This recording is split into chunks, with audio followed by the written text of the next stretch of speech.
I have been a chaplain here in St Francis Hospice, Raheny, for the past almost 13 years now. And during that time, many people have passed my way.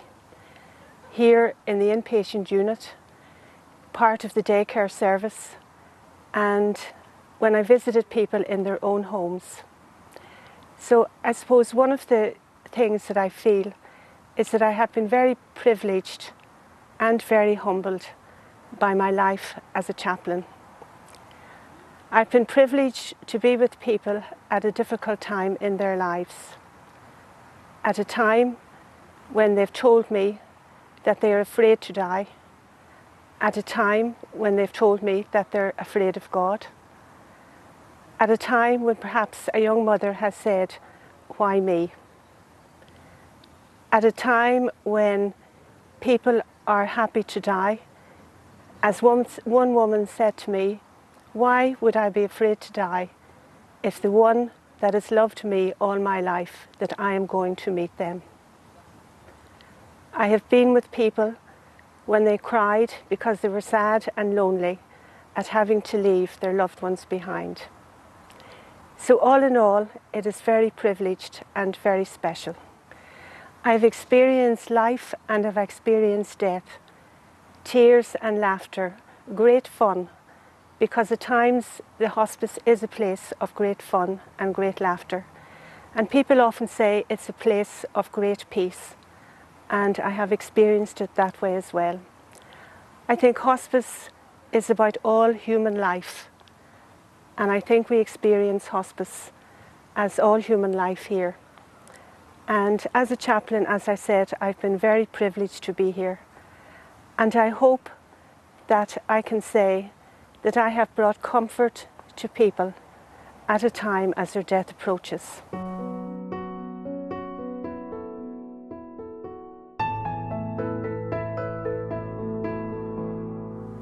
People often ask me that question, how do you work in a hospice?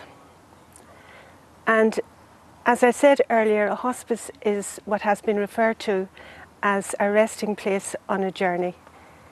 It is again a place of laughter and fun, a place of deep sadness, a place of loneliness, a place of goodbyes.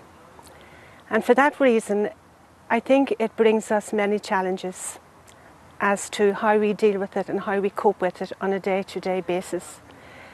And I think the first thing that I would say is what supports me would be a very good teamwork approach that we have. I think it's very important for all the members of the disciplinary team to work together and to support each other. Because some days, perhaps maybe after a couple of deaths, I might be feeling very sad. And likewise, other members of the staff, the nurses and other staff members, I might need them today and they might need me tomorrow. Another thing is, I think we need to be very much in touch with how we are and how this is affecting us. And for this reason, I feel that it's very important to have a reflective outlook on our work. I think it's a job that needs a lot of reflection and self-awareness. And at a conference recently, I heard Michael Carney mention, he was quoting someone else who said, "I am the medicine that I bring to the patient." And I think that is very true. No matter what discipline we are, I am the medicine that I bring to the patient. I think it is also important that I have balance in my life. And I think it's about being able to walk away from the work, to be able to walk away from here in order to be able to walk back. And I also feel it is very important that I nourish my own spiritual life and journey. And indeed, the patients and their families have often nourished my spiritual life. I have learned a lot from them in how they have dealt with so courageously with their illness. And maybe last of all, I think it is vitally important for me as a chaplain not to lose sight of the trolley coming in the door, the person on that trolley. I can remember the first trolley I met when I came here 13 years ago. And I feel it's very important that the person coming in today, that I look on that person in the same way as I saw the first trolley coming in.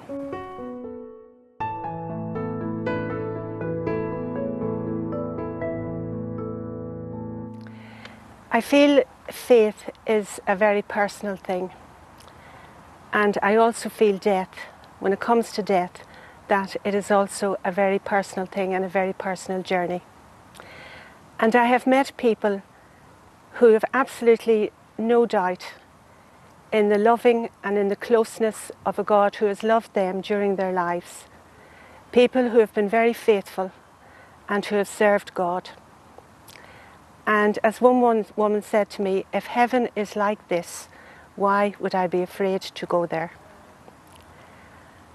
I've also met people who have been frightened, perhaps frightened by the life they have lived, and perhaps would ask me the question, will God forgive me? Will God put his arms around me? I've also met people who have talked to me about their doubts. They ask me, is there an afterlife? They worry about the life they have lived. They worry if their life has been good enough. People often, when they come here, may return to the sacraments. And for many, the sacrament of reconciliation and the sacrament of the sick has brought them great peace and great comfort and great consolation. Others express a lot of anger and disillusionment about the church, or maybe past experiences that they might have had. But I think what I'm trying to say is that in all my encounters with each person or each patient or each member of their family, it's about respecting the personal journey of each one and the personal story of each one. And I think deep down that's what people can expect from us, that we respect their life, that we respect their story, no matter what that is, or no matter from what religious background they're coming from.